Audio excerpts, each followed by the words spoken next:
నమస్కారం. నా పేరు గోపాలకృష్ణ నాయుడు.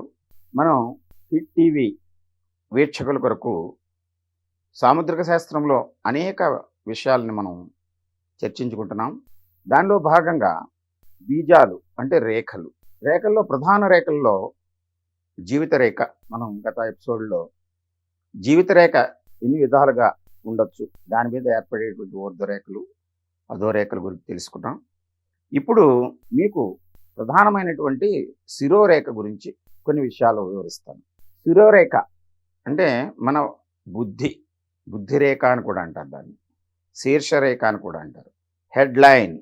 మనిషికి శిరస్సు అంటే మెదడు లేకపోతే ఈ శరీరానికి ఏ విధమైనటువంటి గుర్తింపు ఉండదో, అంటే మనం మానవులుగా, మేధావులుగా వివిధ వృత్తుల్లో గుర్తింపును పొందాలి, మన జీవితాన్ని చక్కగా నడుపుకోవాలి, మనం ఏ విధంగా జీవించాలి అనేటువంటి ఆలోచనని మనం ఎలా చేస్తుంటాం, ఆలోచించిన దాన్ని ఆచరణలో ఏ విధంగా పెడతాము, ఆచరణని కొనసాగింపుని మనం ఎలా చేస్తాము, వీటన్నిటినీ మనం తెలుసుకున్నప్పుడు మనలో మెదడులో నిక్షిప్తం చేసుకునేటువంటి ధారణాశక్తి ఎలా ఉంటుంది, అది ప్రారంభం నుంచి అంటే జీవితం ప్రారంభం నుంచి జీవితం చివరి వరకు ఎలా ఉంటుంది, ఈ విషయాల్ని ఈ శిరోరేఖ మనకు ఎలా తెలియజేస్తుంది అనేటువంటి దానిలో భాగంగా మనం ఇప్పుడు శిరోరేఖ గురించి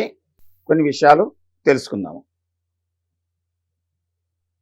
ఇది జీవితరేఖ. ఈ జీవితరేఖ ఎక్కడైతే ప్రారంభం అవుతుందో, చూపుడు వేలికి బొటన వేలికి మధ్య భాగంలో ఈ చేతి అంచున జీవితరేఖకు సమీపంలో కానీ జీవితరేఖతోటి కానీ కొంచెం పైన అంటే గురుస్థానానికి దిగువలో కానీ ఇది జీవితరేఖ చేర్చి కానీ ప్రారంభం కావచ్చు. ఈ శిరోరేఖ ఈ అంచున ప్రారంభమయ్యి యువతల అంచున అంటే చంద్రస్థానానికి కుజస్థానానికి మధ్యలో వరకు కూడా ఈ రేఖ దృఢంగా అంటే ఏ స్థానానికైనా వెళ్ళొచ్చు. ఇలాగ కుజస్థానానికి వెళ్ళొచ్చు, ఇలా చంద్రస్థానానికి దిగొచ్చు, ఇంకా కిందకి చంద్రుడిలోకి పూర్తిగా విస్తరించవచ్చు. ఎలా ఉన్నా మనం మొదటగా చెప్పుకున్నప్పుడు బీజము మంచి విత్తనము ఉంటే అది ఫలితాన్ని ఎలా ఇస్తుందో, అదేవిధంగా ఈ శిరోరేఖ స్పష్టంగా లోతుగా ఈ చివరికి వచ్చేసరికి కొంచెం సన్నబడుతూ ఈ రెండవ అంచు వరకు విస్తరించి ఉంటే